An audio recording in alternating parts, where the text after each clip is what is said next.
pretty early on in one of either, I don't remember if it was a workshop or a community gathering, but it was someone who had been in a relationship with Amplify RJ for a while.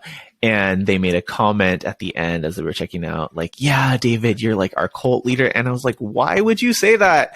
Right. And I think it was like an innocuous comment, like, oh, like we appreciate like the way that you've led and like projected this vision. But that comment, like going on like 2+ years ago, like has like always stuck in my head.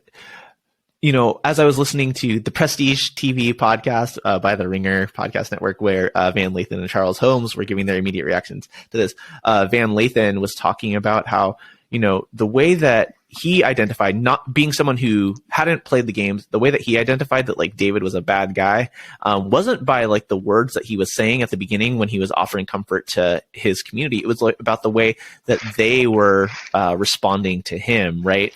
They were withdrawn. It didn't seem like they were a community where like conversation, feedback, and like you were saying, like there was not agency, right? They were just like on their last rope, like giving their allegiance, putting all their hopes on this one person, right? And I'm not saying within the context of any Amplify RJ workshop or community space, like we're creating those spaces. That is definitely not my intention. I am somebody who is like putting out a vision and inviting people into, you know, participating in workshops and community around like this restorative justice way of being, like emphasizing interconnection, both in the ways that we build, strengthen, and repair relationships. But like it was a moment of like, hey, let me make sure that as I'm building this thing, it is a thing where people do have agency, can take this knowledge, and don't feel like they have to rely on me as the arbiter of learning, right? Or of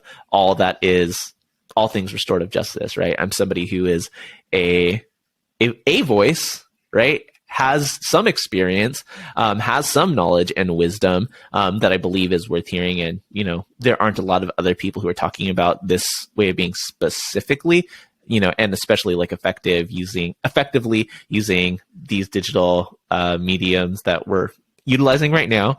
But it's not about David. Right. And so like thinking about the ways to do that has looked like a couple different things. In some instances, we've had other people leading workshops, other people leading community spaces.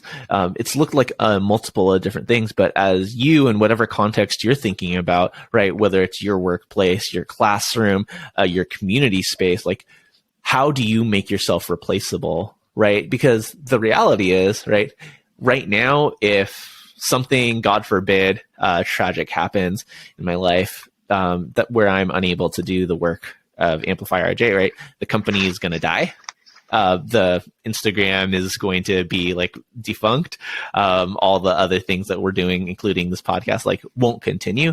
And so it's not just about like, how do we like feel the best about doing this work together, but like how do we like logistically make sure that this work carries on and continues if one person is incapacitated or unable to continue the work? Yeah, that resonates a lot. In the work that I do, I try my best to make sure that our work is as democratized and as accessible as possible, that no one is seen as a singular expert on safety, because we've all, especially folks from marginalized communities, we are all experts on our own personal and community safety.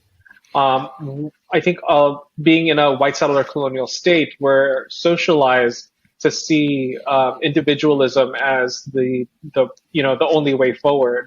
Whereas if we look at indigenous lifeways, particularly around leadership, it's always shared leadership. It's never one singular person. One person may be identified as a spokesperson for the group for many reasons, but the responsibility of leadership is shared across everyone in the community. And I think that's one of the things around the decolonization work that we do either explicitly or subtly, is reinforcing that we keep us safe. It is not one person that does that. It is not one body that does that. Because if we are reliant on that one charismatic figure, it doesn't reinforce our ability to keep our community safe.